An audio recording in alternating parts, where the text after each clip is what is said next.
This is Casey Kasem in Hollywood. On August 13th, a recording star died, a star of both the soul and the pop charts. His name was Joe Tex.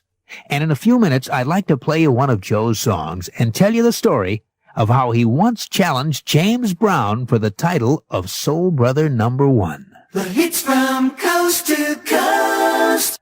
Well, now on AT40, I have the current hit by a man who struggled for years to make it as a singer. And when he was finally earning big money and gold records, gave it all up to become a minister of the Muslim faith.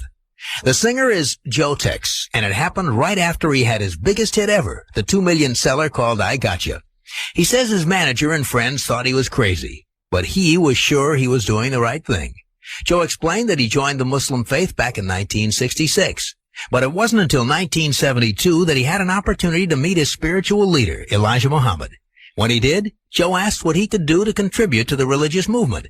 And Elijah Muhammad told him to leave his music and go out on the road and preach.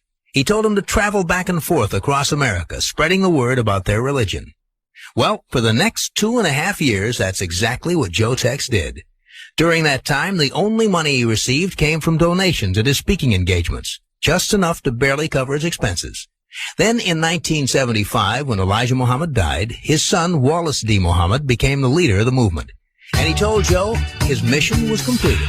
It was time to return to music. And Joe Tex has returned.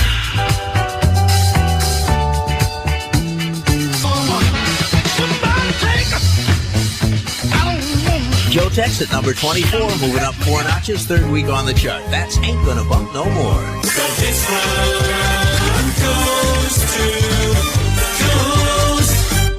American Top 40. This is Casey Kasem on American Top 40 in Hollywood.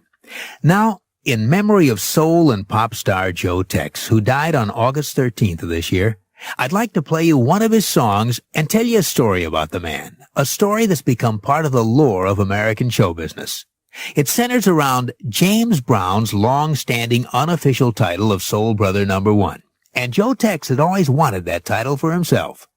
Well, in 1967, these two soul stars had a rather historic confrontation. They'd never appeared in the same bill, but on this occasion, a concert in Atlanta Stadium, they were booked as the two main attractions. Several days before the concert, Joe Tex publicly announced his intention to dethrone King James, to take over the title of Soul Brother #1. The arrangements were made. James Brown, as the biggest star, would be the closing act on the program. Joe Tex would precede James, and precede him he did. If you've ever seen impressionist Rich Little do his imitation of Johnny Carson on The Johnny Carson Show, and then watched Carson trying to be himself, you'll have a very good idea of what Joe Tex did to James Brown. James laughs about it now, but it sure threw him for a few minutes at that concert. What Joe Tex did was this. For his last number, just before James came on, Joe did his classic impersonation of James Brown, which brought down the house.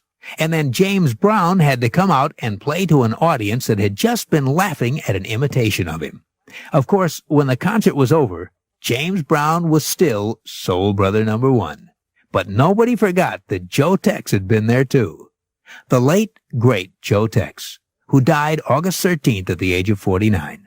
Of all the big hits that Joe had, Hold What You've Got, Skinny Legs and All, I Gotcha, and many more, it was one of his smaller hits he became best known for.